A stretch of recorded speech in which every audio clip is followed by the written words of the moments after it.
Hello, everyone, and welcome to this month's Lunch and Learn presented by OfficerReports.com. This month, we'll be going over how to read, tour stop, and exception reports. My name is John Greer. I'm one of the customer experience managers here at OfficerReports.com. And why exactly is learning how to do this important? Well, it keeps you informed on the last time a specific tour stop has been scanned and the last time a tour stop has been scanned at a specific site. It gives you a detailed satellite overview of where the scan took place and how accurate the scan was based off the information we received from the phone, and helps you identify potential missed or damaged tour stops, so the QR codes or NFC tags you put up at location. If you have a question during this presentation, please click on the second green icon in the middle of your screen. That'll bring down a chat box. If you click on my name, you can send a message directly to me. And if you have any questions during this presentation, I definitely welcome any questions you have, and we'll answer them as soon as we're done with the live demonstration, which we'll move into right now.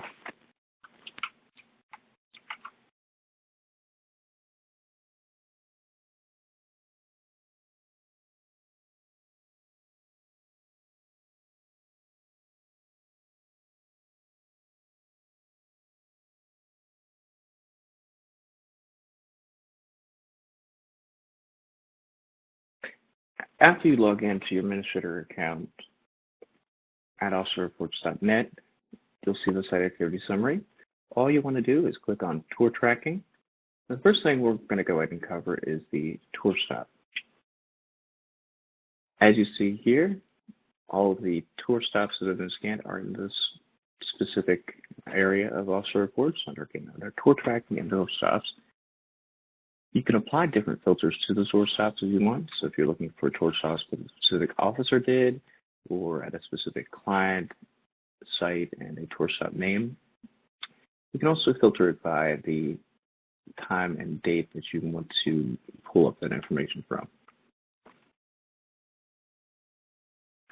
So going through the columns here, we've got the client and site that the tour stop was scanned at, or so the QR code or NFC tag, the tour stop name, the officer who scanned the tour stop, the date and time it was scanned, and then from this point forward, some people have a little bit of difficulty reading or understanding what it may be that these, especially these specific ones are. The last site scan and the last stop scan. The last site scan is the last time that a QR code or an NFC tag was scanned, so the last time a tour stop was hit at a specific site.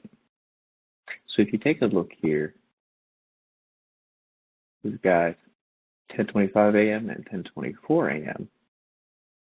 Now we count specifically by the second, so 0 could indicate a tour stop done anywhere between 1 second and 59 seconds after the previous tour stop was scanned. If you take a look here, the scan below it, so going from top to bottom, you'll see that 10:17 a.m. there was a tour stop scan done, and at 10:24 a.m. there was another one done. Last site scan in this instance would be 7 minutes. Moving on to the last stop scan, this is the last time that this specific tour stop was scanned. So we'll take a look at front door B. Because the last stop scan was 10 minutes ago. Take a look at the tour stop for front door B again. We'll see that it happened at 10:14 a.m. and this one happened at 10:25. Again, anything from 1 to 59 seconds, we don't count that as a full minute. So this one says that it was 10 minutes before. So it could be that it was 10 minutes and some odd seconds. If we take a look at the next example, the front door A, the last site stop scan for the specific tour stop was 13 minutes. So this one happened at 10:24 in the morning. And then taking a look down at the next front door A scan we see. This one happened at 10:11 a.m. Moving on to the type. Now, if you use a mix of Android and Apple devices, more than likely you're using the QR code labels or QR codes for your tour stop scans. Most of the time you would see the type listed as QR code. However, if you've got Android devices only being used at your sites and you've got company-provided phones where that's all your employees use, you may have NFC tags programmed and put up as the tour stops. So this type would say NFC tag. The accuracy is the specific information we receive from the phone that gives us the accuracy and heat that the phone is reporting that the scan is. So with GPS, you need 3 satellites to get an accurate lock. The accuracy the phone's reporting that this GPS scan is, in this top instance with the front door B, is 413 feet. Now, cell phone towers also assist in getting your GPS location. So not only does it help that you've got a clear line of sight, but it also helps if your tower is reporting the correct location in order to help triangulate exactly where you are for the GPS. In the cases where you've got building materials such as metal or thick building materials, very thick concrete, the scan might be slightly off, or the accuracy could show differently. As you see in some instances, the accuracy can get down to quite lower, 92, 94. We've even got some 80s in here. The distance is the distance from the center of your site. So the geofencing that you set up, which is a circle, a square, or the custom geofencing shape that you set up, this is from the center, absolute center of that geofencing. So this is telling us that it is within 230 feet of the center of the actual portion of the geofence. And the rating we're showing here is very good. Now, before I get on to the details of how do we get the rating, we do go on to this last column called synced. So if your officers were to lose data connection, either cellular data or Wi-Fi, they would still be able to scan their tour stops. The Officer Reports mobile application would tell them that they don't currently have a data connection, and it'll be synced when the app detects that there's a data connection, again, either a good Wi-Fi signal or cellular data connection. So there's a couple of things that can happen. If they're in a lower parking garage or they're in an area that is highly shielded or there's some sort of electromagnetic interference, they could technically lose some cell phone signal, or they may not have a cell phone signal at all. We'll still capture that GPS information, and as soon as they get a connection, we'll go ahead and periodically check to upload that so that the correct time and date of that scan is recorded here. Or when your officers realize they have a good data connection, they can also tap on the sync button within the Officer Reports application. The last thing that will happen is if they've got a good data connection and they scan another QR or tour stop, rather, it'll automatically check to see how good the data connection is and submit any unsynced tour stops to Officer Reports. So this is what the synced yes means, is that tour stop was scanned while it was offline, or the device didn't have a good connection, and was uploaded to Officer Reports. Synced no means that it immediately was recorded and available to Officer Reports because it had a good data connection. When we click on details, what we'll see here is a satellite overview of where that specific tour stop was scanned.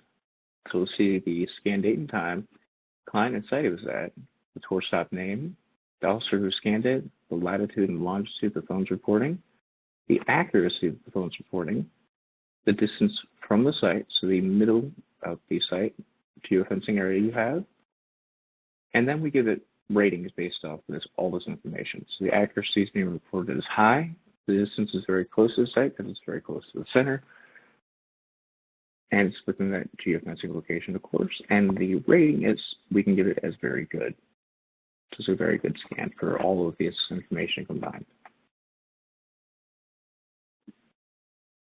Before moving on to the exception report, when you go in and filter out specific information, or you don't have to filter out specific information, but what I'm going to do is filter out a specific client, site, and I'm going to go ahead and do today's date. So I've entered 12/20, 100 through 12/21 at 100. Go ahead and apply the filter. And these are the 4 steps that were done today. If you click on Show Map, it'll show you in chronological order kind of a movement as to where the patrol is going. So on my screen here, what you see is pretty much it's in the center and staying stationary. When your guards would be on patrol, what you may see, for example, is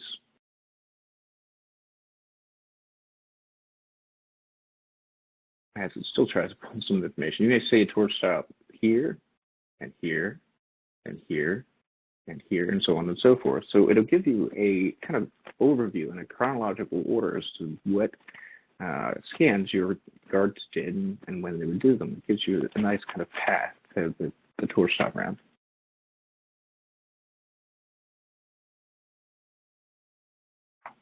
Moving on to the exception report, we do have to select a client and site for this, so we'll go ahead and select the client and site we've been using, and we'll go ahead and select for the month. So let's say you run the exception report once a month or maybe once a week. We'll run it through today's date, so we'll select the 21st, which is tomorrow at 100. Go ahead and click on Get Data. So you've got the tour stop name. So all the tour stops you've added to this site under Setup, Sites, Options, Tour Stops will be listed here. The first scan during this time period, the last scan during the time period you've got filtered, the number of scans, the average minutes between the scans, the shortest minutes between the scans, and the longest number of minutes between the scans. So the average is pretty self-explanatory. It'll take, the average amount of time between 2 or however many scans as you have. The shortest minutes between the scans shows you, again, pretty self-explanatory, but the shortest time in minutes that tour stop was scanned after a previous tour stop was scanned, or after that specific previous tour stop was scanned. And then the longest minutes between would show you when that specific tour stop was scanned, and the longest period within the date range that you've got selected that it was scanned. One of the things that you'll notice here as well is that we've got one that shows 0 scans done. So this QR code or NSC tag, this tour stop in general, could be one that either your officers are missing and they're not realizing they're not hitting it. It could be damaged. You may not have put it up at the site, so there could be a couple of things. But this exception report essentially shows you, the information as to what could be missing, and gives you a really good generalized idea on if the guards are making their rounds properly. In a case where you see 0, again, it could be something that you haven't put up at the site, so it's never been scanned. The officers could be missing it, or it could be something that needs replaced.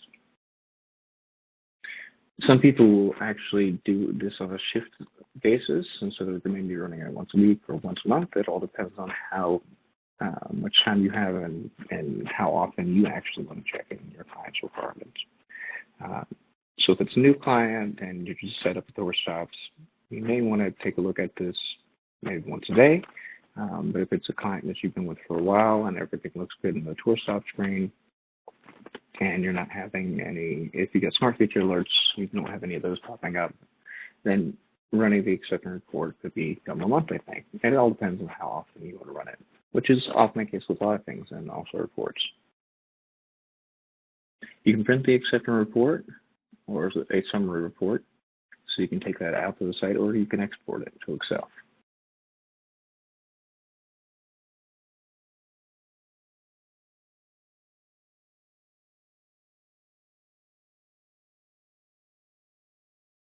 Okay. We haven't received any questions via chat, which is usually a good thing. Because that means that I haven't missed anything or nobody has any questions at all. Means I covered everything okay. If you do need to schedule a training session, all you have to do is log in with your registered username from the main site, click on the support menu, click on request training. There's going to be a calendar that appears that allows you just like a date and time that best fits your schedule. So whenever you'd like us to do the online training session with you, and that time's available, definitely book it, and we'll both jump on a conference line and a screen sharing session much like this to go through anything that you would like to go through as far as OfficerReports.com is concerned. You'll fill in the requested information for your training session. So your first name, last name, company name, phone number, and email address is requested, as well as would you like training with, or what you need assistance with. You'll receive an email with instructions on how to connect to your online training session as soon as you submit the form, and then the day prior you'll receive a reminder email letting you know that you've got that upcoming and scheduled training session. So remember, it's under support and then request training. If you need additional support, under the same support menu, you can use the Support Center link to take you to the Officer Report Support Center, which contains a wide variety of information, pretty much an A to Z for all things Officer Reports. If you need contact technical support, use the Contact Us link to take you to the contact form, or you could always email technical support at explore.officerreports.com if you need technical assistance.